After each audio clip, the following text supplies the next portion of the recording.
تو وہ چاہتے ہیں کہ قرآن مجید کے وجود کو ختم کر دیا جائے، اور جو ممکن نہیں ہے۔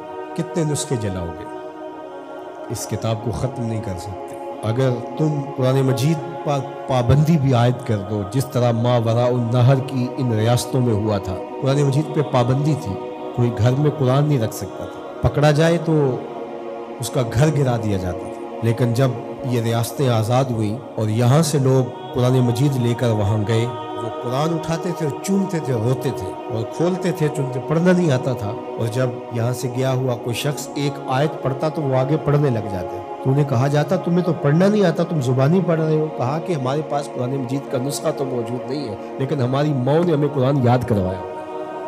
قرآن مجید کا مقابلہ ممکن نہیں۔ یہ ہارے ہوئے لوگ ہیں جو نسخہ کتاب رحمت قرآن مجید کو آگ لگا کر اپنے خود سے باطنی کا اظہار کر رہے ہیں۔ اس سے کتاب رحمت کی عظمت پر کوئی فرق نہیں آئے گا۔ اس کتاب رحمت کو کائنات سے محو نہیں کیا جا سکتا، سینوں سے، دلوں سے، دماغوں سے، روحوں سے۔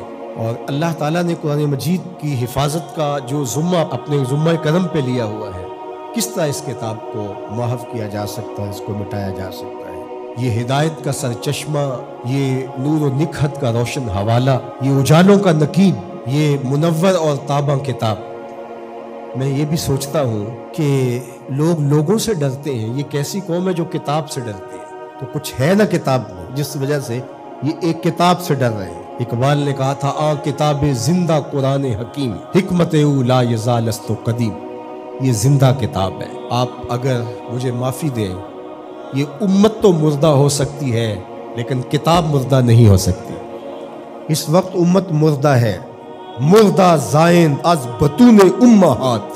اقبال نے تو یہاں کہا تھا کہ آگے جو پیدا بھی ہو رہے ہیں وہ بھی مردہ پیدا ہو رہے ہیں ماؤں کے پیٹوں سے۔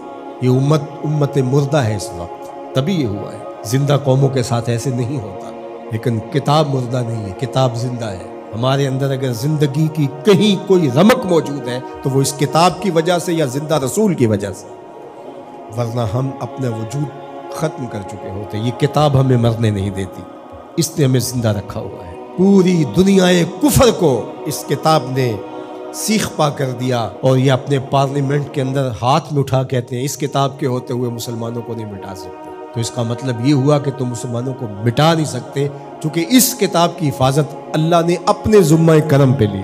اس کتاب کو تم مٹا نہیں سکتے، اللہ مٹنے نہیں دے گا۔ تو جب اس کتاب کو تم نہیں مٹا سکتے تو اسلام کو بھی نہیں مٹا سکتے۔ اسلام اپنی اصل شکل میں، صورت میں قیامت تک موجود رہے گا، اور موجود اس لیے رہے گا کہ اصلی شکل اور اصلی صورت میں قرآن موجود ہے۔ تو اس امت کو اس کتاب کو اپنے سینے سے جوڑ کر کے، اپنی روح میں اتار کر کے، اس کے احکام پر عمل پیرا ہو کر کے، اس کتاب کے ساتھ جڑ کر کے دشمن کو عملی جواب دینا ہوگا۔ یہ بات درست ہے کہ جس کے سینے میں ایمان کی معمولی سی رمق بھی موجود ہے، وہ اس واقعہ سے دل گرفتہ بھی ہے، دکھی بھی ہے اور بے چین بھی۔ 56-57 اسلامی ملکوں کے حکمران جن پر اولین ذمہ داری آتی ہے اس عمل پر بھرپور رد عمل دینے کی، وہ فرنگی روحوں کے بے حس ڈھانچے ہیں، سوائے اشک شوئی کے، سوائے رسمی بیانات کے۔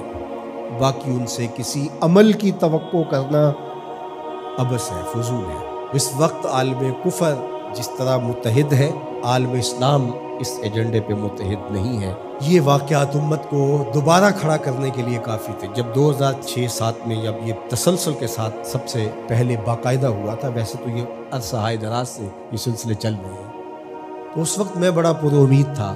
جس طرح لوگ ایک دم سڑکوں پہ نکل آئے، مجھے لگتا تھا کہ جو اقبال نے کہا تھا مسلمان کو مسلمان کر دیا طوفان مغرب نے، تلاتم ہائے دریا ہی سے ہے گوہر کی سیرابی، کہ طوفان مغرب نے مسلمان کو مسلمان کر دیا ہے۔ رد عمل کے طور پہ یہ جڑ جائیں گے اور سب کچھ ہوگا، لیکن چند دنوں کے بعد وہی کچھ تھا جو ماضی میں تھا، کوئی فرق نہیں تھا۔ ایک ہنگامہ بپا ہوا، لوگ سڑکوں پہ آئے، نعرے لگائے، اور انہیں لگا کہ ہم نے اپنے جذبات کی تسکین کر لی ہے اور ٹھنڈے ہو کے گھر بیٹھ گئے۔ ہمیشہ ہوتا یہی ہے، جس طرح وہ کسی کو صدمہ پہنچے تو لوگ کہتے ہیں اس کو ذرا کھل کے رو لینے دو، کھل کے رو لے گا تو صدمے کی شدت کم ہو جائے گی۔ تو ہم کہتے ہیں ہمیں احتجاج کر لینے دو، اس کے بعد ہم پھر اسی جگہ پہ آ جاتے ہیں جہاں سے چلے ہوتے ہیں۔ اور دشمن بعض اوقات تو ہمارے رویوں سے اس کو وہ خوشی ملتی ہے جو اس کی توقع میں بھی نہیں ہوتی۔ بسا اوقات